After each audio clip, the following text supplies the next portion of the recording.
All right. Happy Friday, everyone. Thank you so much for joining me every Friday. And remember, if your friends, families, and associates miss it, all you got to do is go to Spotify. We're featured there, Entrepreneur featured there, or on any platform, YouTube, iTunes, whatever you want.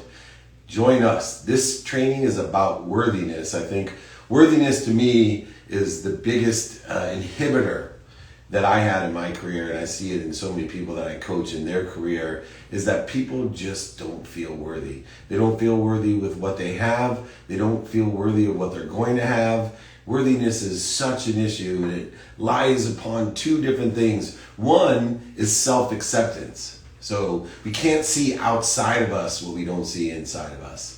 And so if we don't accept who we are and feel worthy of who we are, we're never outside of us going to see the same and receive the same without that self-acceptance. And the second thing is self-reliance. We need to be able to feel as if we don't have to seek other people's approval. We don't have to seek other people's judgments and conditions. We are satisfied in a self-accepting and self-reliant behavior that stems to being and feeling worthy. I have a mantra that I use every day, and I want everyone to write it down because it's a very simple mantra to use, and it is, I am worthy. You should be saying that at least every morning when you wake up and every night when you go to bed, along with being grateful. Thank you, I am worthy. I'm worthy of everything I am receiving, everything I will receive. I am worthy of it all because I live in an abundant world with more than enough. And just because I have something doesn't mean that someone else can't have it as well, or that someone else loses something. That's scarcity. We live in an abundant world where you can be worthy of everything that you receive. Now, worthiness stems from three different areas. Number one, in our conscious, two, our subconscious, and three, our unconscious. So we have to raise our awareness to where do we feel worthiness, self-reliant, self-accepting, and that love to ourselves. We need to learn to love ourselves. I always tell people, learn to love you first. If you can love yourself, it's so easy to love other people. It's so easy to find gratitude, forgiveness, and accountability in every situation, to find the light, the love, and the lessons in everything. If you love yourself, you cannot find outside of you what you can't find inside of you. And so I have a little story to share about my own worthiness. I met my mentor, Sangeeta Sahi, who taught me meditation, and we were working together, and she said to me, you know, you carry an energy that you're not worthy, that you're inadequate, that you're less than, that you're stupid. And I looked at her and in my arrogance said, you're crazy. I mean, I'm insecure about a lot of things, but that's not something that I feel that I'm inadequate in, is my intellect, my intelligence. I never feel as if I'm stupid. I don't know what you're talking about. She said, oh no, it's quite prevalent in everything you do, and it's causing interference, corrosion between you and that unbelievable source that you're connected to, this unbelievable power. It's stopping you from liberating your light so you can liberate other people's lives as well.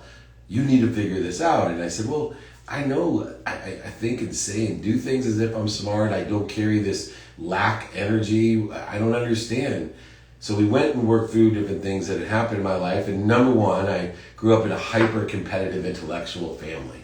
You know, I always joke around, but if I was summa cum laude at Harvard, I would be one of many people in my family. Would not be an exceptional feat. Not like me playing sports, where I would think was the only one even to play a high school sport. But moreover, the intellect competition and scarcity in my family was great. So even my siblings, all who went to the Ivy Leagues, Harvard, Penn, Columbia, extraordinary intellects, my mom, my uncles, my aunts, I thought, well, maybe I didn't feel adequate against or with or in comparison to them. And then a little bit further into the discussion, I realized that I was hyperactive as a child.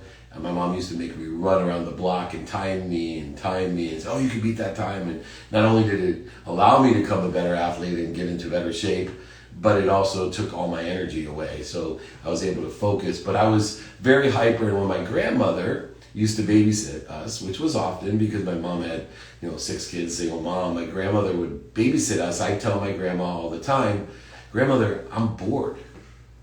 And she's like, bored? Only stupid people get bored. Smart people think of things to do. And all of this feedback, this conscious feedback, laid within my subconscious mind. And in my subconscious, I must have been thinking, gosh, you know what? Maybe I'm inadequate. Maybe I'm less than. Maybe I'm inferior to. And I created and started to put messaging, not just unconsciously what I think, say, do, and believe, but moreover, activating my DNA of less than. And it manifested itself by surrounding myself with the wrong people, the wrong ideas, always, putting myself around people. There's a ABC thing that I learned today from my friend Michael. He talked about A people seek A things, B people and B energy seek C things. And I was seeking C things. It made me feel better. You always say now that if I'm the smartest man in the room, I'm in the wrong room. Back then I needed to be the smartest man in the room or else I'd feel inadequate. And this energy's caused me all kinds of problems because I didn't learn to love myself. I always felt that I was less than, subconsciously, unconsciously, and consciously. And it happens as we compare ourselves, as I did, to my siblings, comparing myself to aunts, uncles, relatives, my siblings, and to others. And that comparison, I realized, weakens at all time our self-reliance.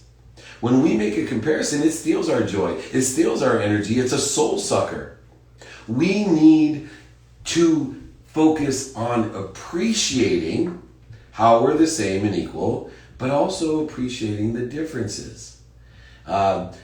Every strength put into a different position is a weakness, and every weakness is a strength, and it's determined upon the judgments and conditions and comparisons of the socioeconomic status or socioeconomic system that we may be living in at the time, especially consciously. Let me share another story with you. The CEO of SAP had a huge problem. They were testing a whole bunch of software, and the problem with testing software is that you need human beings to test it because that's the only way we'll know if human beings will make those mistakes and how to fix those mistakes and where the bugs are and how the UI would best effectuate people who are using the software. The problem with human beings testing software is that they have to do the exact same things again and again and again, and human beings don't like to continually do the same thing. They get bored, like I did with my grandma. They feel stupid, less than, and have an energy of not feeling worthy. And this was perplexing because the CEO of SAP needed 40,000 employees hired to test software across the world. And he's sitting there thinking to himself, oh my gosh, how am I going to do this? I'm going to have to do shifts, how coordinate people to do alternative activities, what can I do? And as he's thinking about it, he looks over on his floor, and his son, who is on the spectrum, has Asperger's, and he looks over and he sees that he just keeps doing the same thing over and over, and he loves it. Now, society saw that as a weakness, right? We separated them. He was less than because he was on the spectrum. We put him in special schools to do special things. But when the dad moved people that had Asperger's and autism and on the spectrum over to software testing, they were exceptional. Their weakness became a huge strength. And moreover, the abundant universe, the more than enough universe, not the less than enough, the comparison, the scarcity universe, but the more than enough universe not only provided that strength, but also rewarded everyone because obviously it saved SAP, but moreover, it provided 6 figures income to multiple people that never would have received it, and moreover made them self-reliant, self-accepting, happy, and worthy. We need to take this as an example, and we need to take inventory to know what our weakness is, and we need to find where our weaknesses are synergistic and supplementary as a strength. You can move your weaknesses to a different place and it be a strength. For example, on the football field, my physical attributes are a weakness. I'm 5'7", 147 pounds. That was a weakness. But what I found later on in life as I traveled with some extraordinary athletes, 6'9", 7 feet, 6'10", 6'4" even, that I had a huge strength And my strength was the ability not only to fly around the country and the world, but to sleep on a plane. Right? I took that weakness on a football field and became the superpower on planes. I became the super traveler. You become the super traveler. Move every one of your weaknesses. Be more interested than interesting. Find and seek where it's synergistic and supplementary to being a strength. Don't allow other people's judgments, conditions, and society's socioeconomic behaviors to place those definitions on you like my grandmother did to me, that only stupid people get bored. No! Active people get bored. So inspire me and empower me to find something to do. Move my weakness into an area where it could be strength like my mom did. Make me run around the block and time it so I can become a better athlete, so I can be healthier. That's why it's so important to vote for what you want. Vote for what you want in your life. So many times we allow those judgments and conditions on our weaknesses to keep us in the same place, to not allow us to be worthy, to not allow us to be self-reliant or self-accepting. We start listening to what other people think, and then even worse, voting for what other people want. In order to do that, we have to learn a valuable lesson of worthiness. Not only the mantra of I am worthy of everything I receive, everything I will receive, everything I want to receive. But you cannot seek acceptance or seek approval from others. You can seek advice, you can seek directions, you can seek situational knowledge, experience, and dummy tech, but you cannot seek reliance or self-acceptance from them. If you do, you will always be seeking it. And nobody wants to be around someone that's seeking acceptance or approval. This is where the idea of FOMO comes from. I was the king of FOMO. Anyone ever hear of FOMO? It's the fear of missing out. I was seeking so many people's acceptance that I would have the need to be offended or resentful or guilty. All these different feelings when I was left out, I wasn't able to do something and wasn't either invited or wasn't included or I didn't go. Even if I was invited, I had FOMO. Because I wasn't self-reliant. I wasn't self-accepting. I didn't learn to love myself. I needed others around me to give me that approval at all times. And it was so damaging and so costly and so inhibiting from the great source of power, light, and left, and so interfering to who I truly was and caused me to project so much of my insecurity onto others, which created a detriment into my life. You need to turn your FOMO into JOMO. Right? When you're self-reliant and self-accepting, JOMO is the joy of missing out. And I've been able to transition my FOMO to JOMO by learning to love myself, by knowing that I need to surround myself with the right people and the right ideas. And even furthermore, I need to surround what surrounds me with the right ideas and the right people. Not just one layer, but the ultimate layer of the universe of living in a world of more than enough. No more FOMO, no more acceptance seeking, no more approval seeking. JOMO, the joy of missing out, knowing that I'm self-reliant, self-accepting, and I'm worthy of everything that I receive, do, and say. I am worthy of everything I will do, see, and say. I am worthy of everything I want. Don't limit yourself. And that's when I created what I call the variance feeding chain. So many people have different ways to analogize or to trigger or focus on what they want in order to enjoy the JOMO and the self-reliance and self-acceptance. For me, it's a variance of a feeding chain. I was first taught, the weight of a truck. One of my business partners, Mike, told me, either people put weight on you or take weight off of you. And I like that. Right? I started to raise in my awareness and identify people that were weighing me down or lightening my load. And then I had another friend who told me about the feeding chain, right? Either people feed you or bleed you, right? Feed those who feed you, he would say. And then I created the variance feeding chain of self-reliance, of self-accepting. And when you learn to love you, you then only can accept those who will love you for who you are as well. And so if they feed that, in variance of how much they feed that, feed them back. And if they don't feed you, in variance, let them fall away. Be less engaged to those that aren't feeding you. Let it, in a varying degree, in a spectrum, let it fall away, all the way till you get to the other side of the spectrum, which is those people who bleed you. And if someone's, scraping you every once in a while, treat them the same way. Allow them to lessen distance yourself, right? The new social distancing, according to the feeding chain.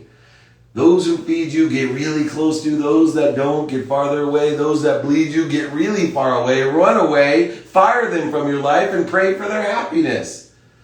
Try to understand and forgive all of them. Be accountable for everything that's happened between you and them. But go ahead and use the variance chain of feeding in order to figure out the social distancing of the feeding chain for yourself. Someone that is feeding you all the time, constantly feeding you, giving you self-reliance, empowering you, feed them, hug them, and then run away from the rest in a varying degree. But learn to understand and pray for everyone's happiness. Do not create separation. Do not create judgments. Do not have the needs of the ego to be offended and guilty and resentful. Just understand and run away and pray for their happiness. There's an old saying, show me your friends and I'll show you your worthiness. That's my new line. It used to be, show me your friends, I'll show you your future. Show me your friends and I will know your self-reliance. Show me your friends and I will know your self-acceptance. Show me your friends and I will know your worthiness. Because we are going to surround ourselves when we love ourselves with people that love us. Not seeking their approval, not seeking their acceptance, but those who love us for the frequency that we have. For all of the faults and all the fun and all the mistakes and all the dummy tags. For who we are, as tall and small, as short and heavy and light, whatever we are. They're going to love us because we love ourselves. You cannot find outside yourself what you can't find inside of you. Find it inside of yourself. Learn to love you. You are worthy of everything you receive and will receive. You need to remember, show me those friends who surround me and I'll show you your worthiness. In order to do so, though, it's a matter of reciprocity as well. Not only must we have self-reliance and self-acceptance and look within in order to see without, but what we see without affects within. They're reflections of ourselves. And in fact, I tell a story about my dad giving me a jacket for my 30th birthday. And he gave that to me and it had no pockets. And at 30 years old, I wasn't able to receive the message. It wasn't what he was saying, it's what I heard. And he had given me a first birthday present in 20 years after forgetting my birthday and telling me he didn't believe in birthdays. And me going 20 years thinking, I hate my father because he is a liar, a cheater, manipulator, a back-end seller and an overseller. I hate him. And then he gives me that gift and he tells me that he wants me to be buried in this jacket because it has no pockets, to remind myself that you can't take anything with you when you're gone, that you literally, money doesn't buy happiness, David, he tells me. I didn't have the studio back then. It didn't buy happiness, he told me. I'm like, yeah, it sure rents the crap out of it. I wasn't ready to hear him. But later on in my life, when I learned who I was, I realized that the reasons I hated my father was simply the reflection of myself. I didn't hate my father at all. I treated him poorly at the time when I was young, as many young people do. But I learned a valuable lesson that I could not see what was inside of me, outside of me. And I sometimes project what I hate about myself onto others because I hated all those things about me. I was a liar, cheater, manipulator, overseller, back-end seller. I hated myself. There was no self-acceptance or reliance. I was carrying an energy that I wasn't worthy. And it was affecting all areas of my life. Even when I received things, I didn't feel worthy of them, so I would feel dirty and guilty, and I'd get rid of them. I'd give them to people. I'd trade them. I'd self-sabotage. All these things happened every single day until I learned one thing. I learned not only to appreciate myself with self-acceptance and reliance, but I learned how to appreciate other people. I had such a hard time feeling good for other people for what they achieved and the wins that they had and the strengths that they had and my ability to help them to move their weaknesses to strength or empower them to empower others. I started to realize that when I elevated others, I elevated myself. And so not only was the self-acceptance and reliance part of an internal lesson to learn to love me, but it also was an appreciation of everyone around me. In order to elevate them, to appreciate their love for themselves. And that reflection became completely different when I learned to love myself. And in order to do so, I stopped criticizing myself, the lessons that I had learned. When I went bankrupt, I remember when I was young and a millionaire in my 20s, thinking, gosh, I couldn't imagine losing everything and being bankrupt. I could never imagine telling people that I lost money. I was Midas, everything I touched turned to gold. I couldn't imagine. I would have rather stood on stage naked singing a song than having to tell people that I went bankrupt. But when I learned to stop criticizing myself and to find the light, the love, and the lessons and everything, and illuminate them and show that light to everyone, to empower them with the dummy tax that I had paid, my life changed. When I stopped criticizing myself and worried about my own mistakes and lessons that I learned and stopped projecting them onto others, all tides rose. And we elevated others to elevate. It's so important to find your own frequency. It's more important right now to find your own frequency because your frequency has a stronger signal no matter who you are than it ever has before. On average, the average person has 1,000 people already in their community. That means you need to find your frequency and love yourself and self-accept and rely on yourself and show that reflection in others and elevate and liberate yourself with that light to elevate and liberate others with that light. Community is so important right now that people cannot grasp the size, scope, and scale of their own community, and therefore they utilize self-sabotage and separation and worthiness in order to literally separate themselves and create unhappiness. You need to learn to love you because the communities are getting bigger and more reachable, and it will strengthen your signal of who you are. Never before, if you thought you were odd and you lived in a small town, you would live your whole life thinking you were odd and different. But the coolest thing in the world is you cannot be too odd or too different anymore because there's a huge community that you can reach of the exact same type of people. I joke around, but I always say that the lady who loves to pop pimples, I'm not really into that, but I know several of you are. I love to watch a good pimple pop. It's a great release, and whatever it does for you, it just grosses me out. And I'm sure if when I was in elementary school, a little girl told me, I love popping pimples. Can I pop your pimple for me and watch you pop your pimples? Oh, I would think, oh my gosh, you're a freak. Meanwhile, the lady that pops pimple on YouTube, she has more subscribers, not only than me, but she has more subscribers than the entire Pro Football Hall of Fame combined. Because she knows her frequency. She has self-acceptance and reliance. She has learned to love herself and her ability to love popping pimples. Even though Dave Meltzer doesn't love to pop pimples or watch people pop pimples, who gives a crap? Because there's millions of people that do. So no matter how unique you think you are, the universe is so big. You have an opportunity to build a community, and it's more important to do so now, to look within and self-accept with Jomo who you are, self-rely, because there's someone out there just like you going, God, I wish somebody else liked to watch pimples being popped or popping pimples. In fact, there's millions of them. And I promise, no matter how odd or separate or different you think you are not. We're just not seeking the similarities, and we're not seeking the answers within us that we want to find without us. We're not seeking the answers within us that we want to find without us to bring us all together. The biggest problem right now that exists in the world is we are not seeking the similarities because we're not looking within ourselves. We are in blame, shame, and justification. We are not living with gratitude, forgiveness, and accountability, and self-reliance and self-acceptance. You'll love it. How do we do that? Well, anyone that knows me knows the best thing we can do is to be kind to our future self and do good deeds. When you're kind to your future self and look within, when you're self-reliant and self-accepting, you are able to do things for other people, and nothing in the entire world will make you see the outside reflection of yourself better than being kind to yourself by doing good deeds for other people. That will create the reflection that you want. That will create the self-reliance and acceptance you want. That will create not only a subconscious, but an unconscious energy of worthiness by being kind to your future self, not being self-criticized, not feeling insecure or not worthy of what you receive. When you have the self-reliant confidence and acceptance in order to be of service to others and to provide value, and most importantly, to ask for help.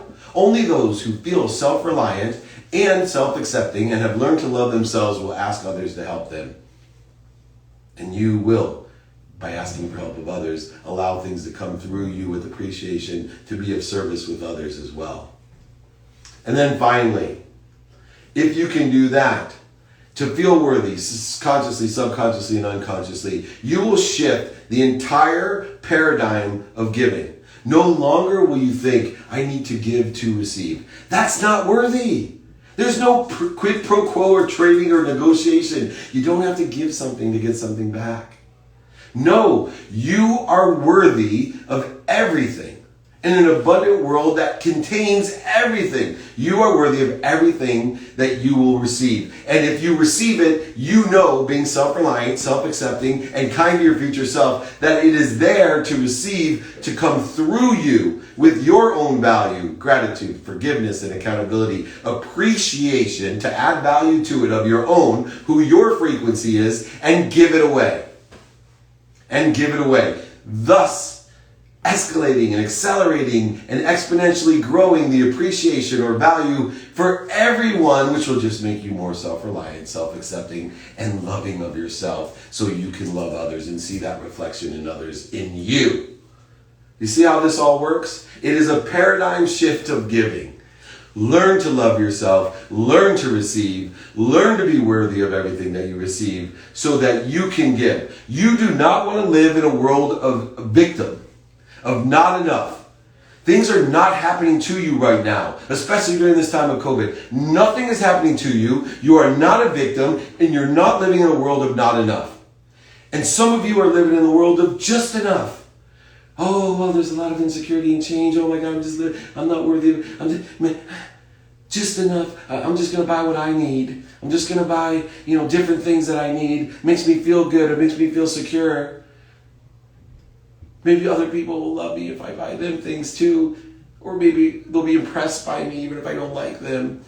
I'm living in a world of just enough. No, you're going to live in an abundant world of more than enough. More than enough of everything for everyone, where you are worthy of everything that exists. Even things you can't imagine. You're an instant of a second between limitlessness and infinity. You are worthy of everything that you will see, consciously, subconsciously, and unconsciously. And you will get there by shifting the paradigm of living, not living in the world of to you, not living in the world of for you, but living in that world of through you, where you have self-acceptance and reliance, where you have learned to love you. That's worthiness. Now, if you want the guides, the exercises in my books on worthiness, just email me, david@dmeltzer.com. You want to watch this again? Get the replay. It's featured on Spotify. The playbook is the #1 download now. More than Brett Favre, Cameron Diaz, and all the crew from Who's, Something About Mary. Every famous person I have is outdone by you and the inspiration you've given me to give these trainings. So go watch it, go learn it. Go ahead, reach out, ask for help, david@dmeltzer.com. You can text me, we'll put it in the notes, 949-298-2905. Let's answer some questions. My favorite part. Nice music. All right, can other people make you feel unworthy or only yourself? I love this question because I get into this argument with Jill Awesome. Jill Awesome is my wife. Her name's Julie. She's awesome. But this is the one argument that we get into because she'll tell me, you hurt my feelings. And I'll tell her impossible. Now, I'm probably not the smartest marriage advice in the world to tell somebody it's impossible for me to make you feel a certain way, but it is. You cannot find outside of yourself what you don't see inside.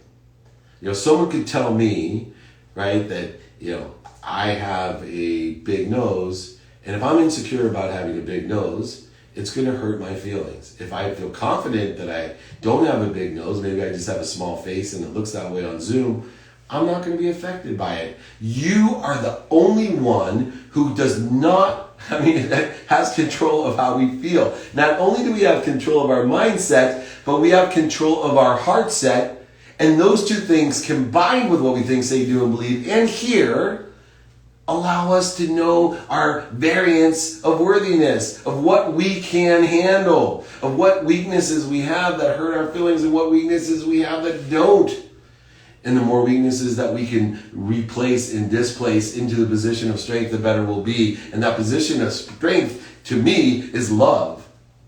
When you learn to love yourself, nothing will protect you. When they say, no weapons formed against me will prosper, what do you think the shield is? It's love.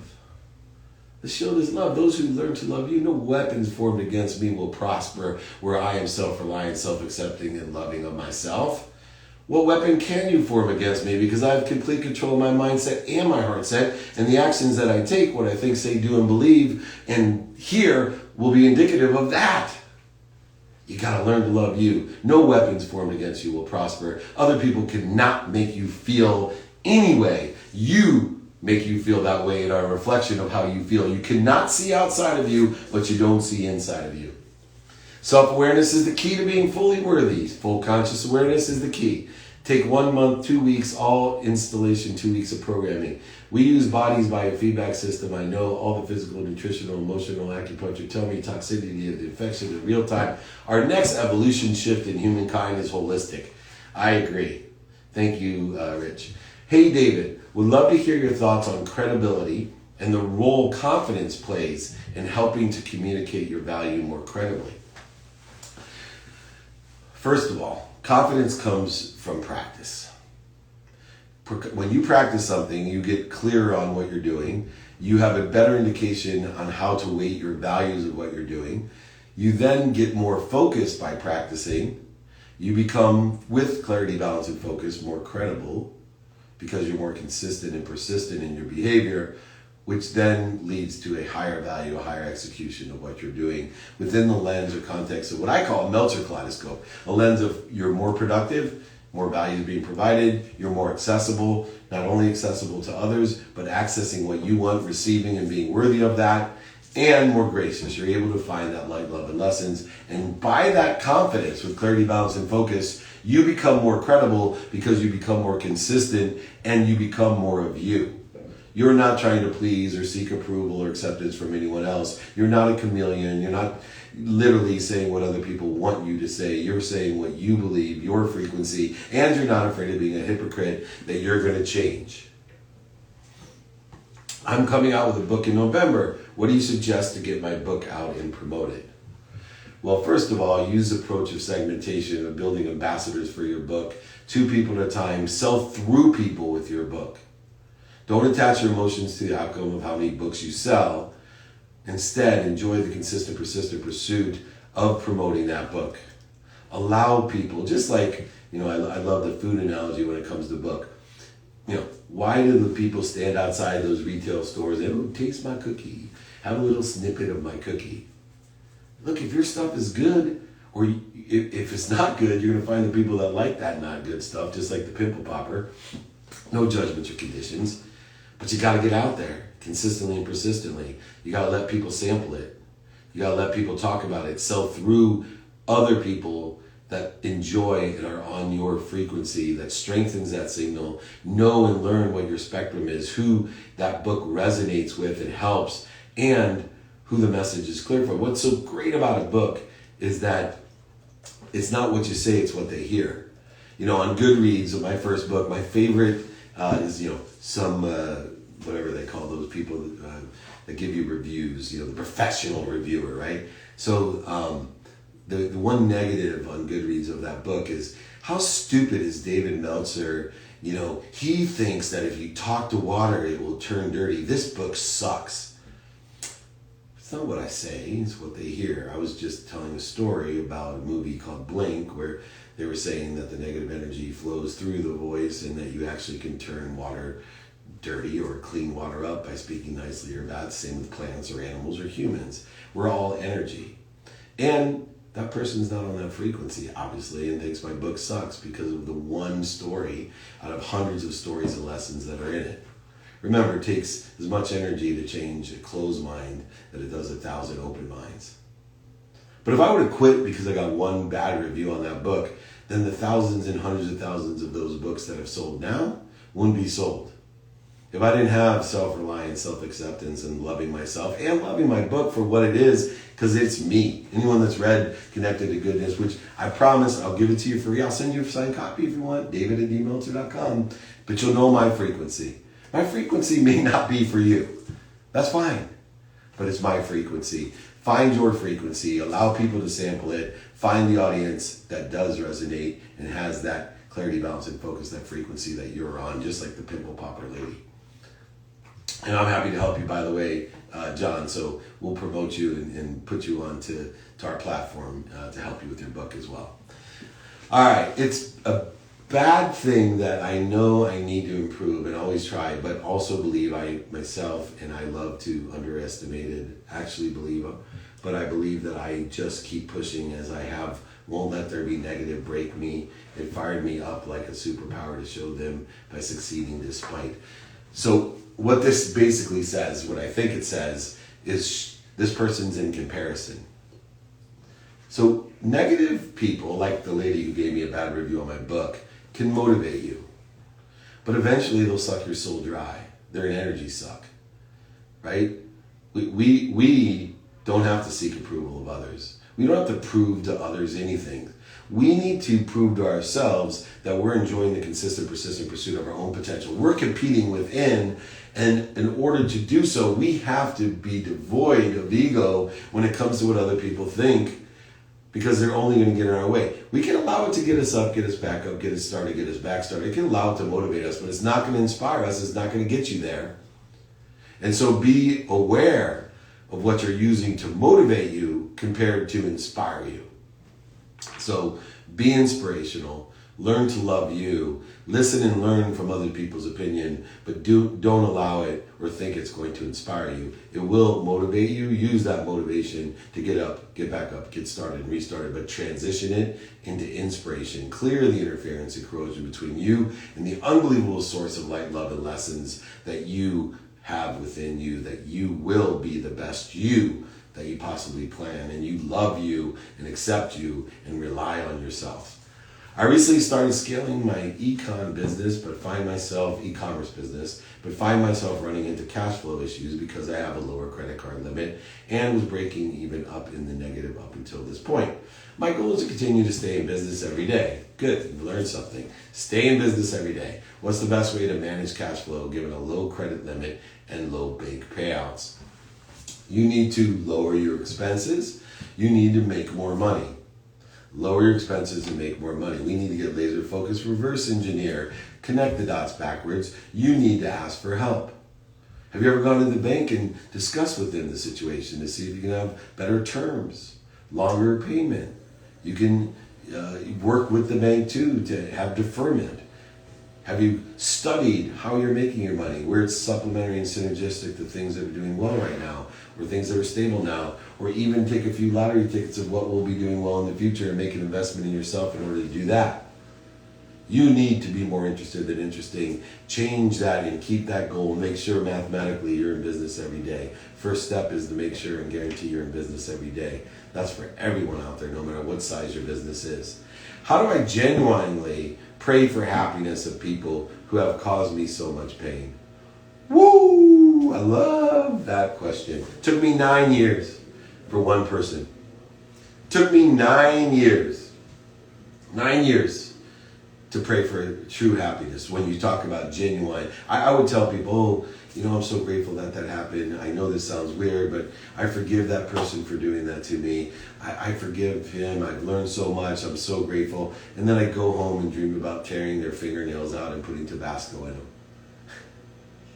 9 years of working and cancel, clear, and connect. Something that's in my book. I got exercise on it, guides. david@dmeltzer.com, free. You can get my book. It teaches this, but you can learn to not only consciously say and think what I'm talking about, forgiveness, and praying for their happiness, but to subconsciously have it re-engineering and creating neural pathways in your brain, be one of the 40,000 of the repetitive same thoughts that you have every day. But most importantly, like worthiness, shift your energy so that you actually genuinely feel and can pray for someone's happiness that has done you wrong, caused you pain.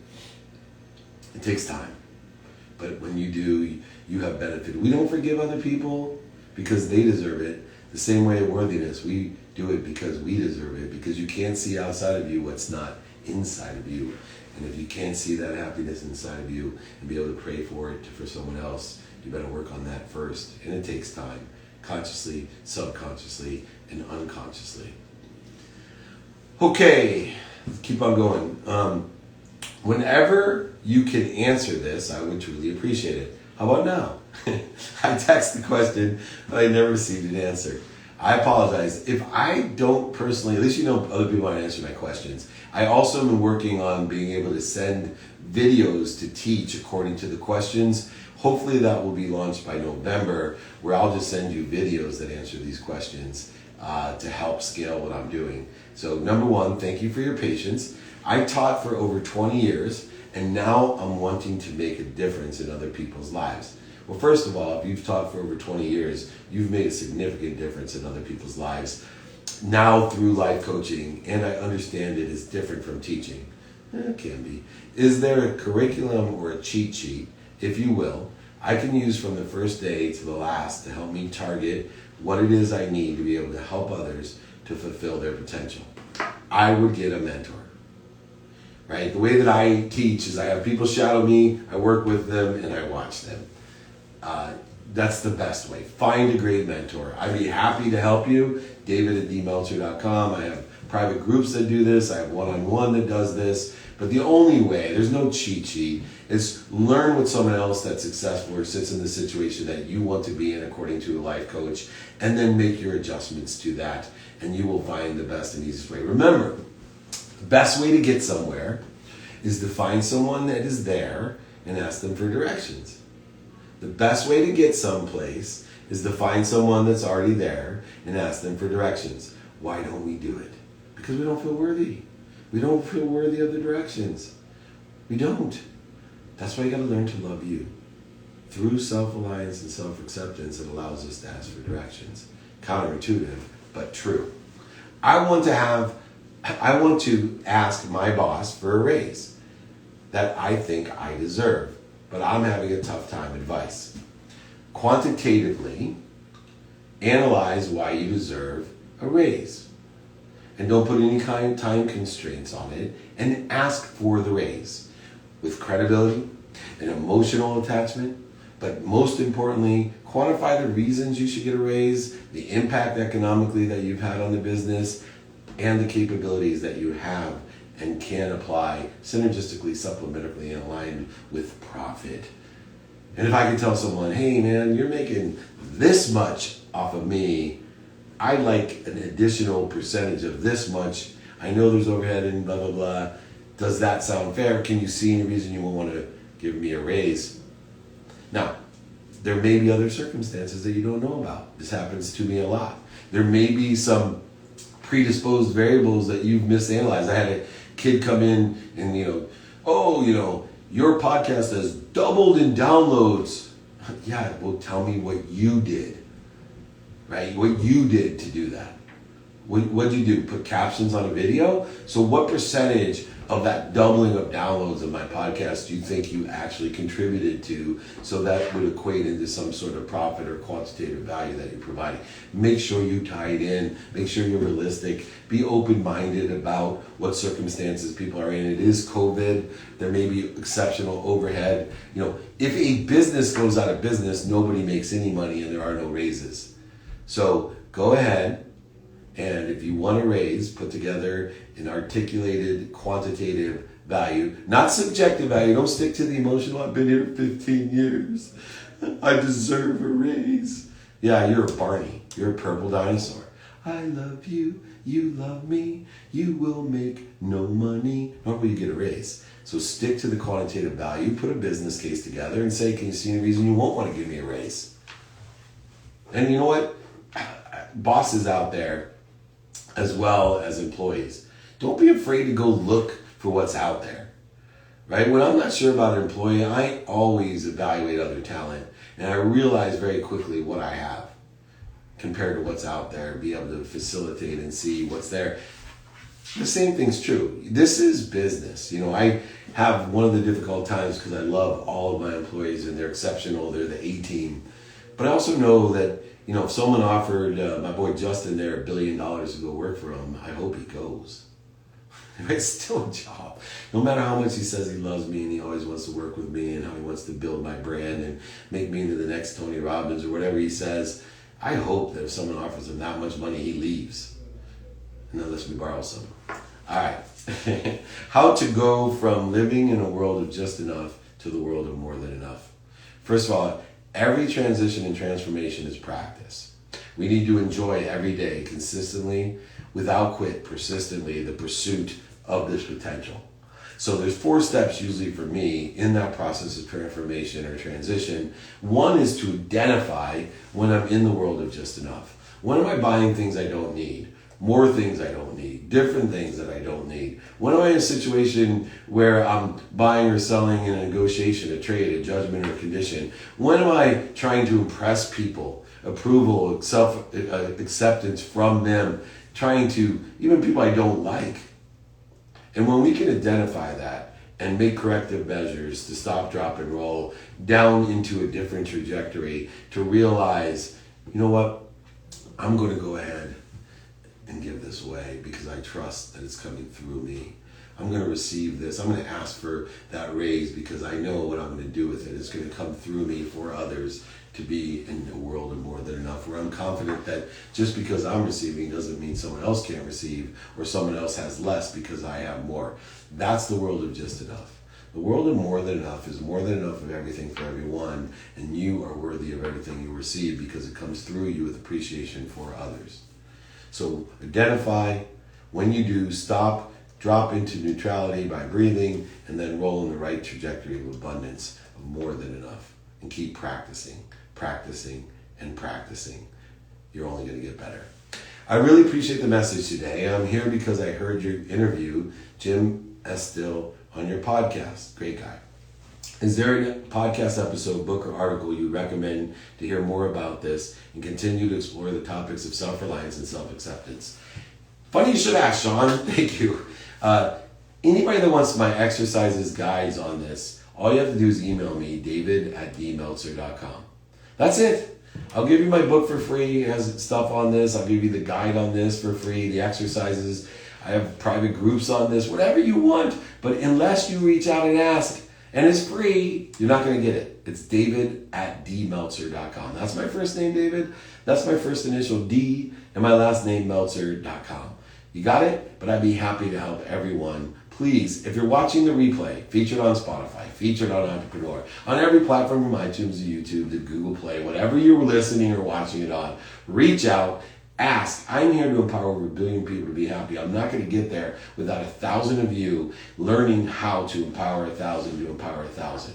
I'm going to create a collective consciousness of worthiness and happiness. I'm going to do it with you, and I appreciate you being here to do that. I have a challenge asking for help. How do I overcome this? Well, 1 is practice, but 2 is worthiness. You need to practice radical humility. You don't give unless you receive. You have to realize that by shifting the paradigm of value, of feeling comfortable receiving because you're worthy, because your intent is so good with what you're going to receive, you're actually giving by receiving. You're limiting yourself by worrying only about giving because then you don't have enough to give. If your focus is truly to help other people, then you need to receive more so you can help other people with more. If you are only concerned about giving, you're not going to have enough to give, and you end up being a drain on those people, and on the variance chain of feeding, you're going to be in the wrong place. This is what I mean by shifting the paradigm of value, shifting the paradigm of giving, and shifting the paradigm of the reflective nature of self-acceptance and reliance by only seeing what's inside of us in order for it to be outside of us in some sort of reflection of self. You nailed it. Whew, my heart tells me I'm worthy, but my head tells me I'm unworthy. How to change this? This is the subconscious and the unconscious continuum. My heart telling me I'm worthy. I think, say, do, and believe the worthiness that exists. But yet, my head tells me I'm not, because that's coming from our unconscious competency, our DNA. There's a great chain of genetic ancestry that comes down from great-grandparents, grandparents to parents to us.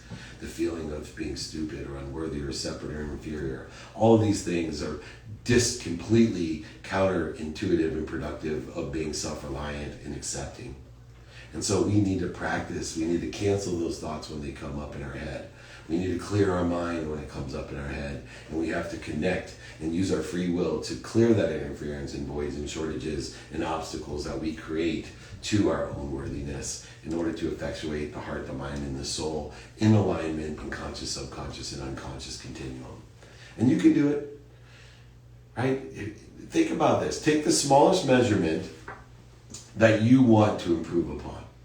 I don't care if it's an audience for your podcast or writing a book, sales, or being worthy, whatever it may be. Take the smallest, it could be a millimeter, a micrometer. I don't know how small you want to get, but take a millimeter. Most of us can't recognize a millimeter with our senses, but take a millimeter. Go ahead and double a millimeter every week. See where you are in a year. That's what we can do with worthiness. That's what we can do with selling books. That's what we can do with our brand, our community. That's what we can do with our business and our relationships. Just a millimeter a week. Go ahead, double 1 millimeter for an entire year every week. Tell me how far you've come, how close to your potential you are, how much you can enjoy. Just a millimeter, doubling it every week. Just tiny little millimeter. Watch how far we can get by enjoying the consistent, everyday, persistent, without quit pursuit of your own potential. Hey, David, how does being truthful to yourself make you more authentic? Well, I believe authenticity comes from your frequency. And your frequency is your own unconscious competency, something that is illustrated by your personality traits, your characteristics, your obsessions and addictions. All your true authentic self, like Bagger Vance, great movie to watch, and his authentic swing is an analogy to his authentic self, in which he finds during the movie through this great exhibition golf match with Bobby Jones and Gene Simmons and whoever else there was there. Anyway, when we find our truth, when we pursue our truth, we find our frequency and it strengthens. And when it strengthens, more people tune into that frequency and it resonates with them within a certain spectrum, like the pimple popper lady. And then we have clarity. And that clarity is self. Self-reliant, self-accepting, self. Knowing thyself, reflecting and looking within, outside of us, what is actually in us, our authentic being. That is why being truthful, because the truth will vibrate the fastest, it will strengthen your signal, find the spectrum, and clarify your message. Truth. No one out there is 100% truthful. No one is 100% credible, but we all must do our best to live to our higher self, our higher being. We must walk like our higher selves and pursue our highest self, and forgive ourselves when we're not, and learn the lessons, knowing that pain is just an indicator, not a stop sign. Right? Those mistakes are in pain that's caused mental, physical, spiritual, emotional, financial pain. Just an indicator to move in a better direction and have faith that you'll end up somewhere better than that.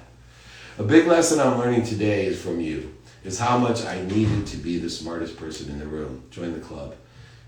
Well, at least on my screen, I'm the smartest person on my screen. I'm the only person. And that no longer serves me. Correct. Advice on how to meet smarter people now. Find people who sit in the situation that you want to be in. Find people that are where you want to be and ask them for directions. You need to take inventory of your values, everyone, every single day. Your personal non-negotiable values, your experiential values, what you want to experience today to your higher self, your giving values and receiving values, and shift the paradigm of receiving and giving. Every single day, you need to take inventory of that values and know what you want. It's not the why that you're missing, it's the what that you're missing. And you need to find your what every day. And don't be afraid of being a hypocrite. Don't be afraid of saying, gosh, I learned something. I grew, I accelerated. I'm different than I was. Don't judge me or put conditions on me from a snapshot when I was 18 years old. I'm a 52-year-old man who has screwed up a ton of shit in my life. Give me some credit that I may have learned something and changed along the way, that I'm not the same a-hole I was. That's okay. Don't be afraid of being a hypocrite, but you're not going to get there unless you take inventory of your values and know your what and forgive yourself. And look for people that are in the place that you want to be and ask them for directions. That's how we get there the fastest. That's why they created GPS. That's why every car on earth and every phone on earth has that system in it. Because the fastest way to get somewhere, I think I should get Google Waze and Maps and all those guys to give me some endorsement money for this. Fastest way to get there is to ask someone that's there how to get there. How do you learn to accept help, compliments, opportunity, and abundance in general? In other words, what you're asking is, how do we learn to receive? You must have self-acceptance, reliance, and love. Learn to love you. You're worthy of everything that you receive. Learn to say yes. Don't take yes for an answer, but learn to say yes when others offer help, when others offer things. I have had to fight to allow someone to pick up a check when I go eat. I have had to fight when someone offers me, I'll send you, my shirts. I'll send you my books. I'll know it's okay. It's okay. I feel like the old guilty Jewish man. It's okay. Don't know. No, I'm just like, yes, bring it on. You want to send me free shit? Send it to me. I'll help promote it. Do whatever I can for you. I'll give you my address. I don't care. David@dmeltzer.com. Go ahead. Want me to wear your shirts and hats and booze and all this stuff you want to send for free? I can't believe I'm actually feeling free to say that. You know why I'm okay with it? Because I'm worthy of everything I'm going to receive. I got that sign behind me from Iconic for free. It's my favorite piece of art I have. Look at that thing. I'm worthy of Iconic's killer art, and they sent it to me for free. And my helmets that are signed, and my Muhammad Ali boxing glove, all that stuff, Rose Bowl stuff. I can't even see what's behind me. I'm definitely worthy of that Charger hat. Ugh. Anyway. Okay, where we at?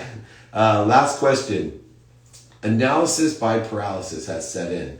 Thoughts on how to overcome.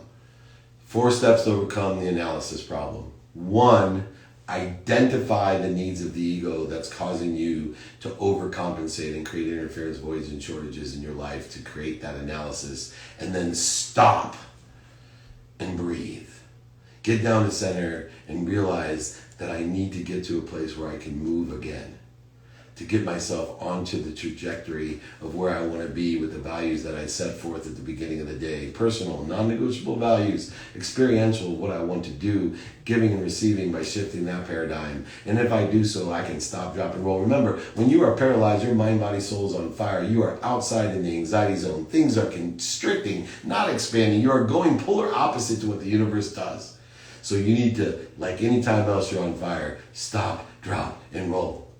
Stop the analysis, drop down to center, and then roll. No more paralysis, in the right direction. All right, everybody. We know what time it is. It's noon. That means you can watch the replay on Spotify, featured there, Entrepreneur, all the platforms. You can email me for the guides, exercises, a free signed book, free course. You just have to, David@dmeltzer.com. If you haven't joined my text community, it's 949-298-2905. But most importantly, reach out to me, David@dmeltzer.com. Get your free stuff. Send me your free stuff. I don't care. We are all worthy of everything we're going to receive. Most importantly, be kind to your future self and do good deeds. Have a wonderful weekend.